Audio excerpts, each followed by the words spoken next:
Tudo na paz? Espero que sim. Política e esporte já vêm juntos desde a época do Império Romano. O Império Romano criou naquela ocasião o pão de circo. E eu vou contar para vocês o significado do pão de circo. Vem comigo. Bora!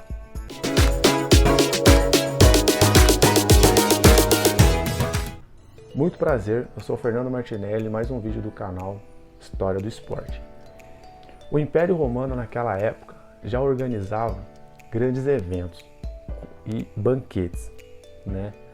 Eles faziam esse tipo de situação com eventos de lutas de gladiadores, artísticos e tudo gratuitamente ao público.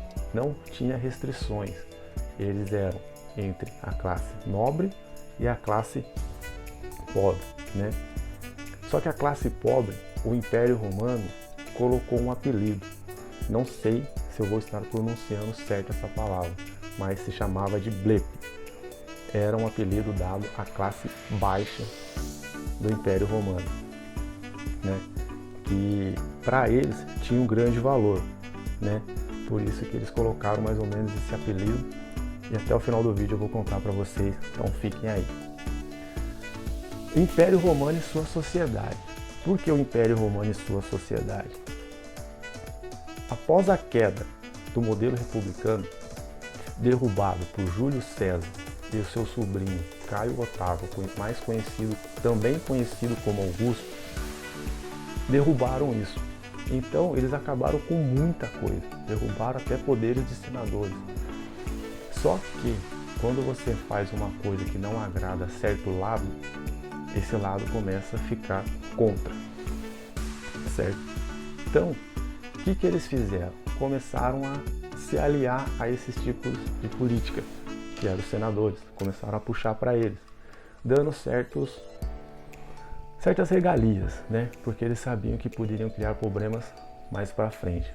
Aí chegamos aos privilégios que Júlio César e o seu sobrinho começaram a distribuir durante o seu império, para não causar problemas futuramente no seu governo, né? No seu império. O que eles fizeram? Pegaram os senadores, chamaram de canto e falaram assim: ó, a gente vai dar alguns privilégios políticos para vocês e regalias, beleza? Os senadores que tinham perdido os seus poderes, né?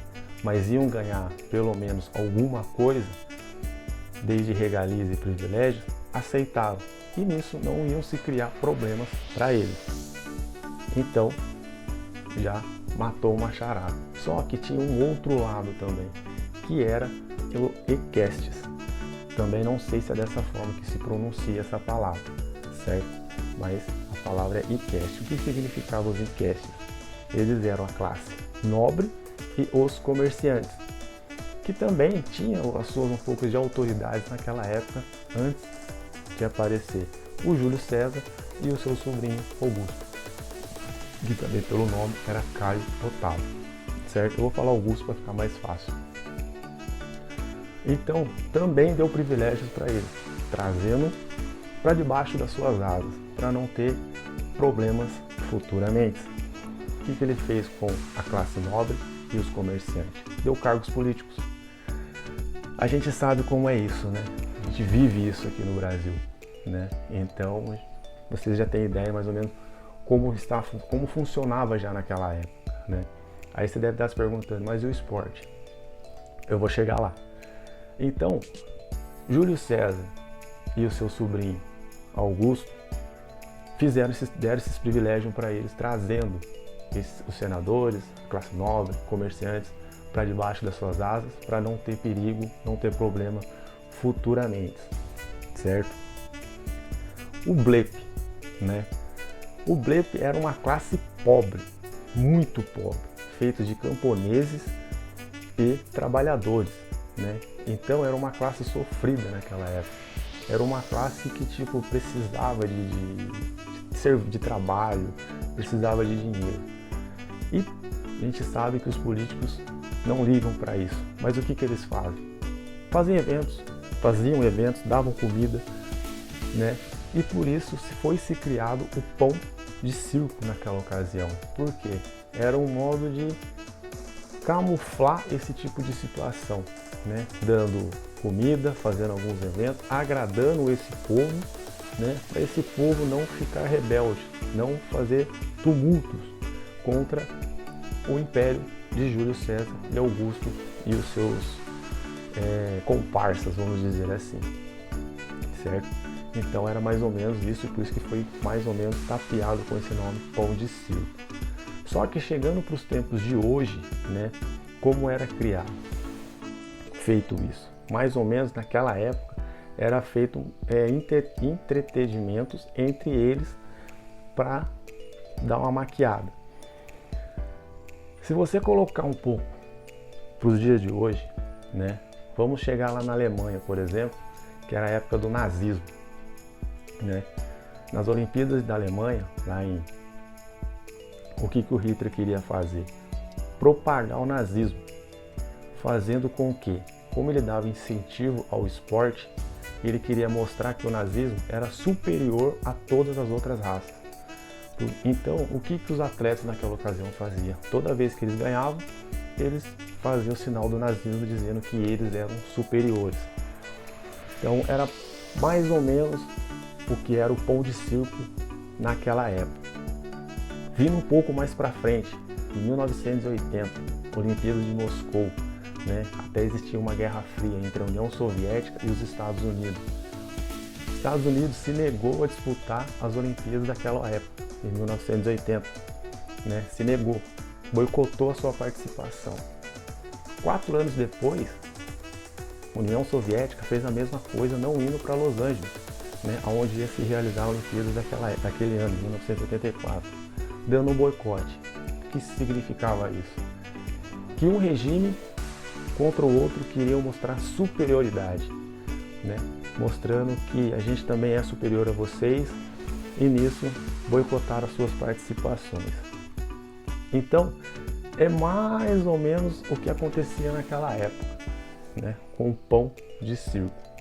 Aí eu vou trazer para vocês realmente o significado do pão de circo. Por que o significado do pão de circo? Porque o Império Romano, né, do Júlio César, junto com o seu sobrinho Caio Otávio, o Augusto, camuflaram com esse nome pão de circo.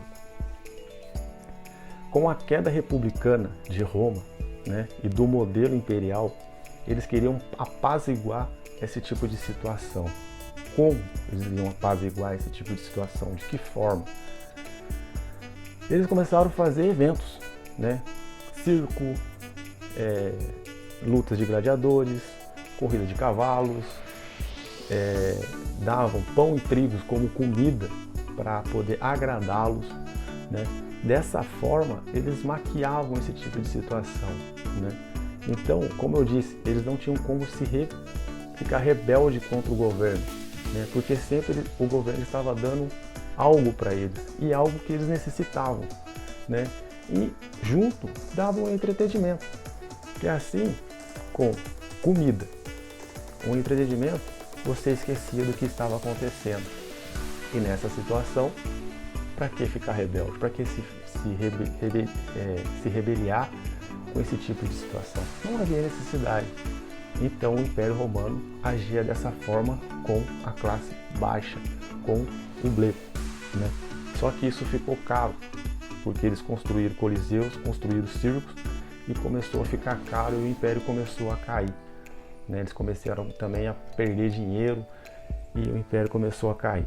Mas isso vem para uma outra história, já entra em uma outra história, uma outra situação, que eu resumi para vocês o como a política, desde a época do Império Romano, entra no esporte, né?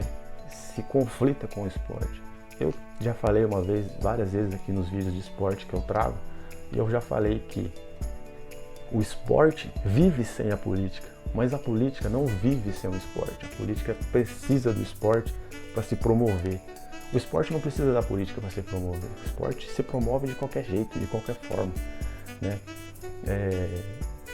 O futebol, o basquete, o vôlei, a natação, tudo se promove sozinho, não precisa da política. Mas a política sempre tem que se envolver com o esporte, né? Sempre tem que arrumar um motivo para entrar dentro do esporte, né? E isso a gente vê tanto no Brasil como fora do Brasil, né? Não adianta, é uma coisa que não vai mudar, né? Espero que um dia mude, mas vai demorar. Eu acho que eu não vou estar vivo aqui para ver isso, certo, gente? Então esse foi mais uma história do esporte, né? Trazendo o Império Romano, mostrando para vocês que o Império Romano também fazia suas intervenções dentro do esporte, criando entretenimentos da forma daquela época, que era corrida de cavalo, que era briga de gladiadores, que levava muito público aos coliseus, aos estádios daquela época, né? Que era o Coliseu, de forma para entreter o seu público, né? A classe baixa. E também, se a gente colocar um pouco aqui, a gente pensar um pouco, qualquer coisa aí vocês comentem aí embaixo aí para ver o que vocês pensam sobre isso, que vem com os eventos grandes que a gente tem, Olimpíadas, Copa do Mundo, Eurocopa, Copa América, né? O que faz pra gente, né? Maquiar o quê? Faz a gente esquecer o quê? Os problemas que a gente vive dentro da política, né? A gente teve as Olimpíadas aqui no Brasil, a gente teve a Copa do Mundo aqui no Brasil e maquiou muita coisa, só que agora a gente está colhendo fruto, né? E até mesmo com o governo que está acontecendo nos dias de hoje, a gente sabe que vem resultados desde lá de trás e a gente está colhendo fruto agora com essa pandemia e com as superlotações dentro dos hospitais, né? Que o nosso dinheiro, que era para ser investido em hospitais, a gente realmente sabe para onde está indo, para o bolso dos políticos, né? Então é isso, mais uma história dentro do esporte que eu trago para vocês. Vídeos segunda, quarta e sexta, 14 e 16 horas. Aquelas pessoas que estão se inscrevendo no canal, fico muito agradecido, Deus abençoe. Aqueles que ainda não se inscreveram, se inscrevam, vai aparecer aqui. Vou deixar meu último vídeo aqui para vocês darem uma olhada. E fiquem com Deus. Mais uma vez, muito obrigado e fui!